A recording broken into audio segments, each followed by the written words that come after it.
Gari mana ngadian mesyur gaji sesang ame perkeje. Yang ada par kagat kuas, yang ada par kapunya jen perjen kerwa, jin periro kerwa.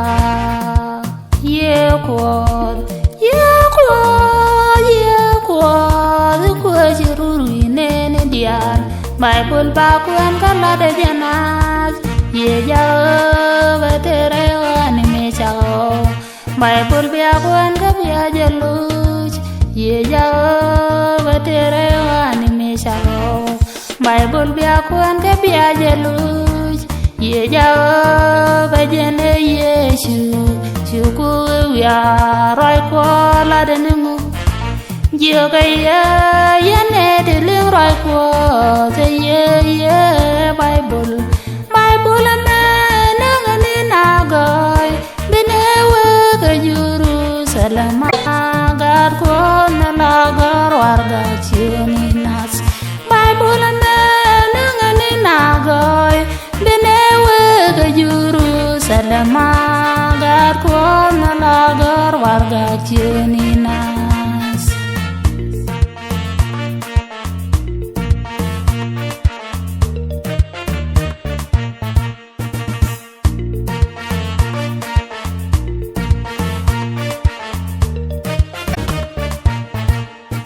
Syukur wisyo siya kegurayan jaka lebe di lengwandian.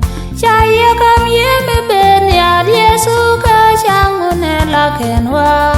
Yesu kur sangune la buaiwa.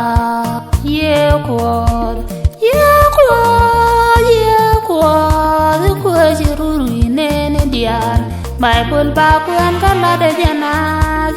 Ye jauh beterewan mesau.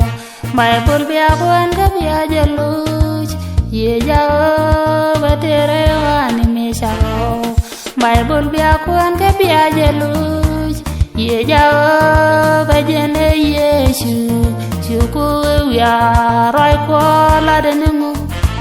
Jika ya ne deling roy kuala ye Bible.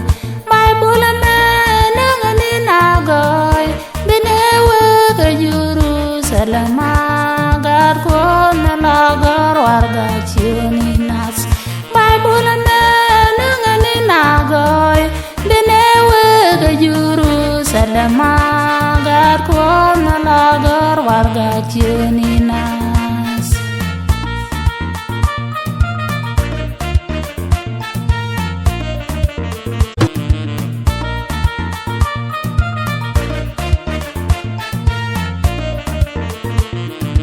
Kolgore, kolgore, kolgore, menunggu kami mana me. Bible biakuan ke news. Kolgore, Bible misakam ko. Ye kuat, ye kuat, ye kuat, kuat jururu ini dian. Bible bakuan kalau ada jenas. Ye jauh beterewan mesau. Bible biakuan kabia jalus. Ye jauh beterewan mesau. Bible biakuan kabia jalus. Ye jauh bejene Yesu. Syukur ya roy kuala denemu. Jika ya ne deling roy kuala ye Bible. Bible mana ngani nagai benewe ke Jerusalem agar kuala nagar warga Cioninas. Bible mana ngani nagai benewe ke Jerusalem agar kuala nagar warga Cioninas.